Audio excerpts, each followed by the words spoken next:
All right, and we are back here on the GSMC Sports Podcast. And for the fourth part of the show, we're going to now talk about the Dodgers and Shohei Ohtani. So they have kind of paused Ohtani's pitching rehab, and this is what Dave Roberts had to say, the manager, on this. He said, "We're just trying to make it a broad time to return. We just don't know. So I think that when he's ready, we'll know, but I don't want to put any kind of expectation on you guys or Shohei." It doesn't seem like he had a setback or anything. Kind of just seems like they're being careful with Ohtani because you also have to remember the guy got hurt in the World Series too and suffered the shoulder injury. So, he's also working his way back from that as well. So, it's kind of a rehab both as a hitter and, a pitcher. But, he was supposedly he was going to come back and pitch in May, but now that's kind of up in the air at this point. Now, he has not thrown off a mound since February 25th, and he's not going to face hitters until supposedly when the team returns from its season opening series in Japan on March 18th and 19th. He's still playing catch, but again, it seems like things have slowed down now with him getting back on the mound and pitching. Now, he got off to a good start with the spring because he homered in his first at bat of the spring. And here's the thing, the Dodgers can afford to take their time with Ohtani because they have so much pitching depth. You signed Roki Sasaki, you signed Blake Snell, Tyler Glasnow's coming back. You got Yoshinobu Yamamoto, and you got some other guys as well. They re-signed Clayton Kershaw, which I don't know I don't know if Kershaw is actually going to be ready for the start of the season, but they have him. Dustin May, Tony Gonsolin. They have a ton of pitching depth. So if Ohtani's not ready, they'll be okay, pitching wise.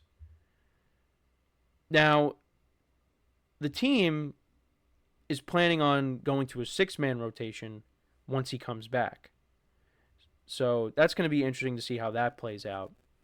But you can never have too much pitching. And that's why, the Dodgers, with their financial flexibility, they are able to, they could weather the storm here with Ohtani. And also the other thing, too, I say that, but hey, they won the World Series last year. Ohtani did not throw a single pitch. So they'll be okay, as long as he's in the lineup. Now, if he misses games not being in the lineup, that could be an issue. Could be an issue. But then again, you say, well, they have Freddie Freeman, they have Mookie Betts, they have Teoscar Hernandez. They'd be fine there too. But the thing you have to pay attention to is, Ohtani at some point, he's just going to be a DH. I really want to see how long is he going to pitch. Because, this is not the first time that he's had, an injury to his, his pitching arm. At some point, the plug is going to be pulled on that, and he's just going to be a hitter. Now, he's going to be a great hitter for a long time. I mean, he won an MVP last year being a DH, and he's stealing bases. He's a great player. But, from our perspective, we're going to say, you're paying a guy all that money just to be a DH when you're paying him to be both a hitter and a pitcher. But the Dodgers could say, well, we got the money, we don't care. And then that's it. But Ohtani is, going to be a great hitter for a long time. So even if, the pitching's not there, if he's still got the bat, it's like, who cares? The Dodgers will fill out the spots in their rotation, and it's not going to matter. But I don't know. That's just something that I would have kind of an issue with. Well, I do have an issue with. But hey, if you're winning World Series, who cares?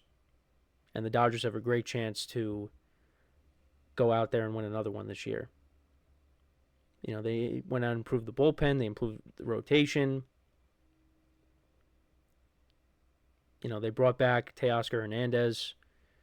This team really doesn't have any flaws. Now, I don't really agree with Mookie Betts being moved from the outfield into the infield. I think he should just play where he normally does, but that's just me. But you know what? He's a team guy. He says, put me wherever. So, and you have to respect that. And I'm fine with the Dodgers being careful with Ohtani. And, making sure that everything is right when he does come back and pitch.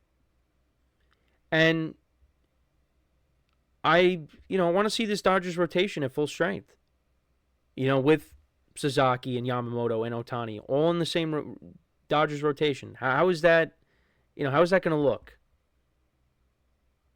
I mean, Ohtani's definitely going to be rusty, and Roki Sasaki impressed in his debut. Yamamoto looked good when I watched him in his first spring training start. And then we'll see how, the former Tampa Bay Rays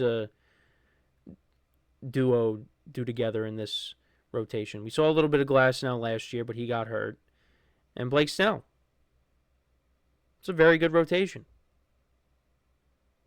And like I said, if some guys get hurt, they got the depth. They'll figure it out, though, because, I mean, go back to last year. When I did that segment on Nestor Cortez and, him saying that the Yankees were the better team, and I did a short on that, and someone commented, the Dodgers were at 75%, and they still won. I mean, think about it. They had Jack Flaherty, who they acquired at the trade deadline. You had Walker Buehler and Yoshinobu Yamamoto. And then in the other games, you just used your bullpen. They were able to win the World Series with a three-man rotation. And with Walker Buehler, who struggled in the regular season, Jack Flaherty, like I said, they acquired him from the Tigers. And Yamamoto was a rookie. Now, look at how different this rotation is going to be. Jack Flaherty went back to the Tigers. Walker Buehler is now with the Red Sox. And now you're going to have Glasnow back. You have Blake Snell. You got Sasaki, Yamamoto. And Ohtani's going to come back. So, we'll see how it goes. But they're being careful with Ohtani. Got to make sure he's 100%. And, when he comes back to the rotation, that's going to be a highly anticipated return to the mound. How is he going to look? I mean, there's definitely going to be rust, but how is he going to look?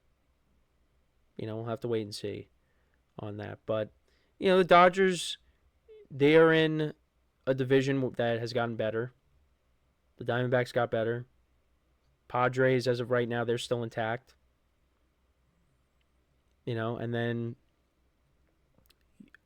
we'll see. The Giants made some moves. It's not really going to matter. I mean, in my opinion, the Dodgers are still going to probably win this division.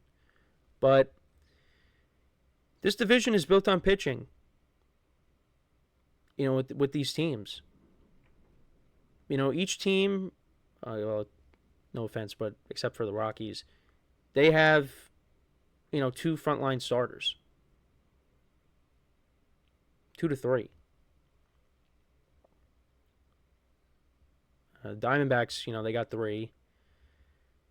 The Giants, well, they have Logan Webb. I mean, Justin Verlander, we'll see what they get out of him. But it's gonna be interesting. And the Padres, you got Cease and Michael King. But we'll see. I mean, the Dodgers are going to be a team that everybody's going to be coming after. And what kind of season are they going to have now after being World Series champs? We will find out. We are Getting close. I want to get past spring training already. I really just want to get past it. You know, I mean, I was watching, the Yankees yesterday, and they had their, their it could be their opening day lineup. Well, if it is, we might be in a little bit of trouble because Trent Grisham was starting yesterday. But I just want to get to the real thing. Just get me to March 27th. It's in 20 days. It's in now less than 3 weeks. I'm excited. I'm excited. But let me know what you guys think about the Ohtani stuff, how the Dodgers are handling Ohtani and his rehab. Let me know in the comments. So we will take our final break of the show. When we come back, we will continue our season overviews. We will talk about the Green Bay Packers when we come back and, the kind of season they had and what they should do to improve their team going into the 2025 season. So, for one final time today, make sure to stick around, and we'll be right back here on the GSMC Sports Podcast.